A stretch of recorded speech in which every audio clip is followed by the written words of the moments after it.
পলাশির যুদ্ধ 1498 সাল। এই যে হলো ভারতবর্ষ।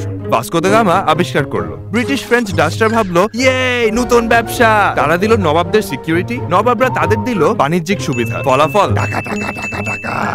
1756 আলীবর্দী খানের মৃত্যু। সিংহাসনে বসলেন তার 23 বছর বয়সী নাতি সিরাজউদ্দৌলা। প্রথম থেকেই ব্রিটিশদের বিরুদ্ধে তার নানান অভিযোগ। বন্ধ করতে বলেন ফোর্ট উইলিয়ামসের নির্মাণ কাজ, বাতিল করতে বলেন দস্তক নীতি। দস্তক এটা ছিল ইউরোপিয়ানদের জন্য, স্থানীয়রা এটা দিয়ে ট্যাক্স ফাঁকি দিলে তো সমস্যা। তবে ব্রিটিশরা কিন্তু ফোর্ট উইলিয়ামস বানিয়েই ছাড়বে। রেগে মেগে কলকাতা আক্রমণ করলো সিরাজউদ্দৌলা। ব্রিটিশরা তো লেজ গুটিয়ে পালালো। তারপর 146 জন ইউরোপিয়ানকে একটি ছোট্ট ঘরের মধ্যে বন্দী রাখার একদিনের মধ্যে মাত্র 23 জন বেঁচে বের হলো। একেই বলে ব্ল্যাক হোল ট্র্যাজেডি। এই খবর মাদ্রাজের ব্রিটিশ কাউন্সিলের কানে গেলে রবার্ট ক্লাইভকে কমান্ডার বানিয়ে কলকাতা ফিরিয়ে নিল তারা। কিন্তু নবাবের তো বিশাল সৈন্যবাহিনী। ক্লাইভ করবেটা কি? মীর জাফর আছে না, সাথে আছে জগৎ শেঠ, রায় দুর্লভ, ঘসেটি বেগম।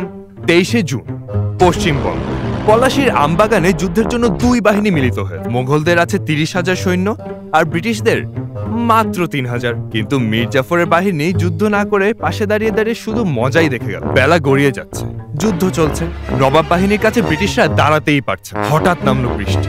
সেনাপতি মীর মদন খান ভাবলো ব্রিটিশের বন্দুক তো আর কাজই করবে না, যাই দেখি সামনে গিয়ে মেরে দেই। হঠাৎ কামানের গোলা, মীর মদনের মৃত্যু। সিরাজউদ্দৌলা এই খবর শুনে ভারী বিচলিত। কি করবে না বুঝতে পেরে তিনি বসলেন মীর জাফরের সাথে। মীর জাফর বলল একদিনের জন্য যুদ্ধ বন্ধ রেখে মুর্শিদাবাদ ফিরে যান।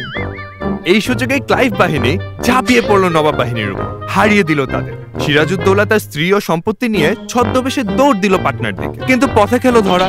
সেই রাতেই মীর জাফরের ছেলে মিরন তাকে হত্যা করল। ফলাফল মীর জাফর পুতুল হয়ে বসে পড়লো সিংহাসনে, আর ব্রিটিশরা 200 বছর ধরে ইচ্ছা মতো বাণিজ্য চালালো আর শাসন করলো ভারতবর্ষ। এইটা তো পুরো গেম অফ থ্রোনস এর কাহিনীর মতো। এইরকম আরো অনেক হিস্টোরিক্যাল গল্প শুনতে এই ভিডিওটি শেয়ার দিন, আর আমাদের ফেসবুক পেজে একটা লাইক দিন, আর ইউটিউব চ্যানেলে সাবস্ক্রাইব করুন।